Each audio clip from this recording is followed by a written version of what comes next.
بیچاری کئی روز سے دم توڑ رہی ہے، ڈر ہے خبر بد نہ میرے منہ سے نکل جائے، تقدیر تو مبرم نظر آتی ہے ولیکن پیران کلیسا کی دعا ہے کہ یہ ٹل جائے۔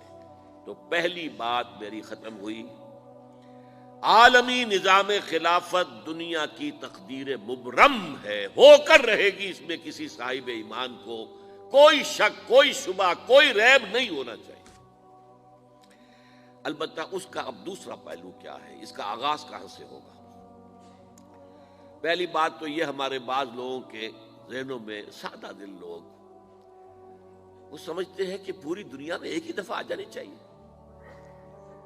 یہ کوئی علاقائی خلافت تو نہیں ہو سکتی، خلافت تو عالمی ہوتی ہے۔ ان سے میں کہتا ہوں عالمی خلافت کب تھی جناب؟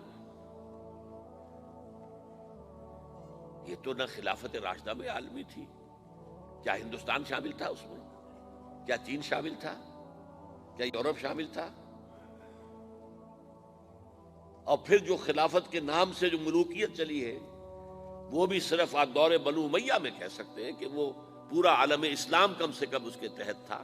بعد میں خلافت عباس، بنو عباس میں، اور فاطمیین کی خلافت میں، اور آل عثمان جو ہیں آٹومان ٹرکس کی خلافت میں ٹکڑے تھے، حصے بکھرے تھے، کوئی مانتا تھا کوئی نہیں مانتا تھا۔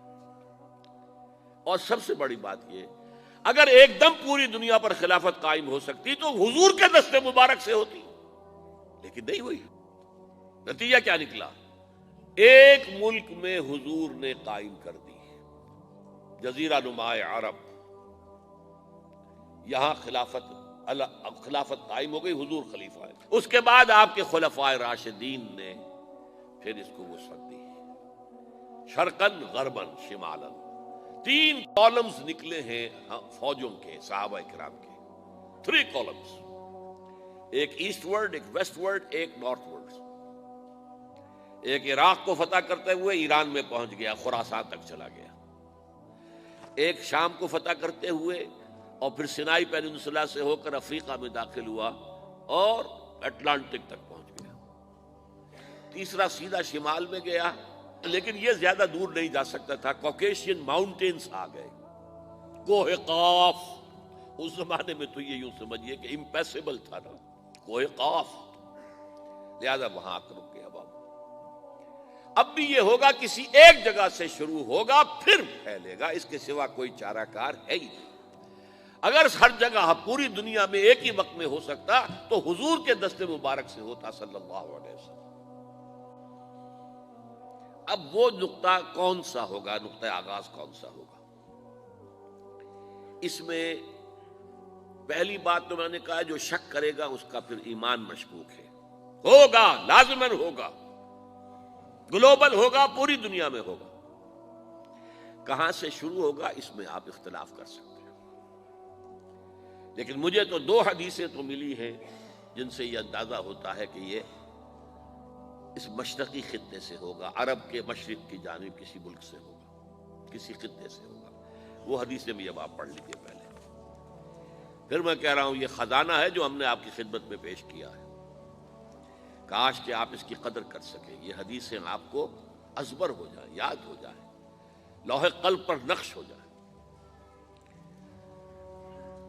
ہندوستان اور خراسان یعنی موجودہ افغانستان کا ذکر ابن ماجہ کی روایت ہے، عن عبداللہ ابن الحارث رضی اللہ تعالی عنہ قال رسول اللہ صلی اللہ علیہ وسلم یخرج ناس من المشرق یوطئون للمہدی یعنی سلطانہ، یعنی سلطانہ، دونوں طرح سے پڑھ سکتے ہیں۔ حضرت عبداللہ ابن حارث فرماتے ہیں رضی اللہ تعالی عنہ کہ حضور نے ارشاد فرمایا مشرق کی طرف سے وہ فوجیں نکلیں گی، لوگ آئیں گے جو عرب میں مہدی کی حکومت قائم کریں گے۔ یہ مہدی کون ہوں گے اس کا ذکر میں ذرا بعد میں کروں گا، لیکن نوٹ کر لیجئے کہ مہدی سے پہلے لازماً کسی مشرقی علاقے کے اندر وہ نظام قائم ہو چکے گا، تب وہاں سے فوجیں آئیں گی نا۔ یہ مشرق کون سا ہے؟ عرب کے مشرق میں آپ چلیے ایران بھی آ جائے گا، افغانستان بھی ہے، پاکستان بھی ہے، اور اگر اسے اور توسیع دیں تو ہندوستان بھی ہے۔ یہ ہے عرب کا مشرق، اس سے فوجیں جائیں گی۔ اس کا کیا مطلب ہے کہ اس میں سے کسی جگہ پر نظام خلافت پہلے قائم ہو جائے گا، تاکہ وہاں سے فوجیں جائیں گی جو جزیرہ نما عرب میں حضرت مہدی کی حکومت کو قائم کریں گی۔ اب دوسری حدیث سنیے، یہ سنن ابن ماجہ کی حدیث تھی جو میں نے آپ کو سنائی، آپ نے پڑھی۔ دوسری، عن ابی ہریرہ رضی اللہ تعالی عنہ، یہ ترمذی شریف کی روایت ہے، قال قال رسول اللہ صلی اللہ علیہ وسلم یخرج من خراسان رایات سود لا يردها شیء حتی تنصب بإیلیا، خراسان کے علاقے سے سیاہ جھنڈے لے کر فوجیں آئیں گی، ان کا رخ کوئی موڑ نہیں سکے گا، ان کو پیچھے پھیر نہیں سکیں گے کوئی بھی، یہاں تک کہ وہ یروشلم میں جا کر جھنڈے نصب کر دیں گے۔ ایلیا حضور کے زمانے میں یروشلم کو کہتے تھے۔ یہ یروشلم تھا جب حضرت سلیمان کی حکومت تھی، اور یہاں پر معبد سلیمانی، ہیکل سلیمانی قائم ہوا، پھر یہ یروشلم ہی رہا ہے تاریخ میں، یہاں تک کہ سن 70 عیسوی میں جب ٹائٹس رومی جنرل نے اس کو گرایا، ختم کیا، سیکنڈ ٹیمپل گرا دیا، اور یہاں سے یہودیوں کو کہا نکل جاؤ یہاں سے، کوئی یہودی باقی نہیں رہا، تب بالکل تہو بالا برباد کر دیا۔ اس کے کوئی 150 سال بعد ہیڈریان، رومن ایمپرر ہیڈریان، اس نے پھر دوبارہ آباد کیا اس شہر کو۔ 150 سال تک یہ بالکل بنجر اور بالکل غیر آباد پڑا تھا۔ اب ہیڈریان نے جب آباد کیا تو اس کا نام ایلیا رکھا، اب یروشلم نام نہیں تھا، تو حضور کے زمانے میں پھر اس کا نام ایلیا تھا۔ اور اب اس سے کیا معلوم ہو رہا ہے کہ یہ یروشلم مسلمانوں کے قبضے سے اس وقت نکلا ہوا ہوگا، ایک دفعہ پہلے نکلا تھا، سن 1099 عیسوی میں مسلمانوں کے ہاتھ سے نکلا، کروسیڈرز عیسائیوں نے آ کر اس کو قبضے میں کیا، لاکھوں مسلمانوں کو مارا، قتل کیا۔